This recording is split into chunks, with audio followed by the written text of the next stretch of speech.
I'm Carol Swain, and this is Be the People TV. Was Michael Brown executed?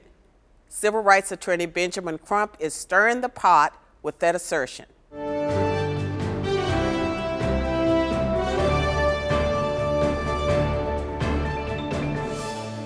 It seems like the Ferguson, Missouri turmoil will never subside long enough for the community to process and heal from the tragic events of August 9th.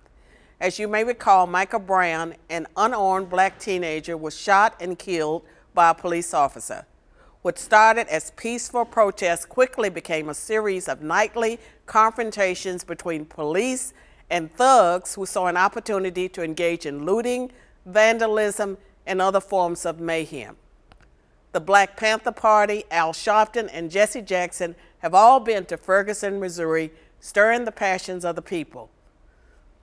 Unfortunately for the rabble-rousers, new evidence indicates that the situation is far more complicated than the mainstream media's initial portrayal of the events. It turns out that college-bound Michael was no angel, and like Trayvon Martin and hundreds of young black men killed in confrontations, was headed in the wrong direction. Minutes before the deadly encounter with the police officer, Michael had been involved in a strong-armed robbery of a convenience store. From autopsy reports, we know that Michael had marijuana in his system. Marijuana impairs judgment and can make some people more aggressive. But the civil rights community is not backing down on its version of Michael's death.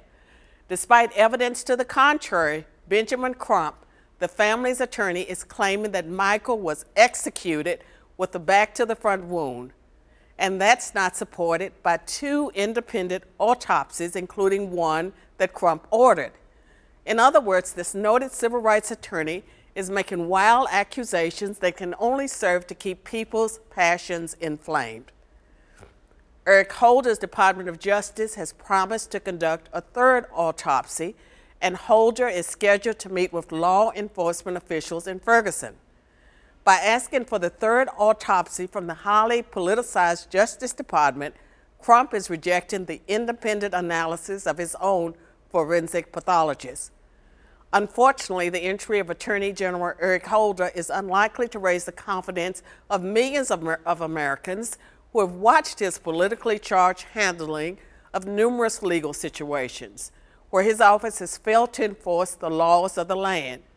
Remember, after a Florida jury found George Zimmerman innocent of murder in the death of Trayvon Martin, Holder's Department of Justice conducted its own civil rights investigation into the case, even though the FBI had found no evidence of a civil rights violation. By interjecting himself into this situation, Holder's Department of Justice exceeded the federal government's powers to intervene in local cases. Now we must eagerly await the results of the third autopsy of Michael Brown's body, and we must wait to see if Attorney General Eric Holder does more good than harm by entering into this situation. I'm Carol Swain, and this is Be the People TV.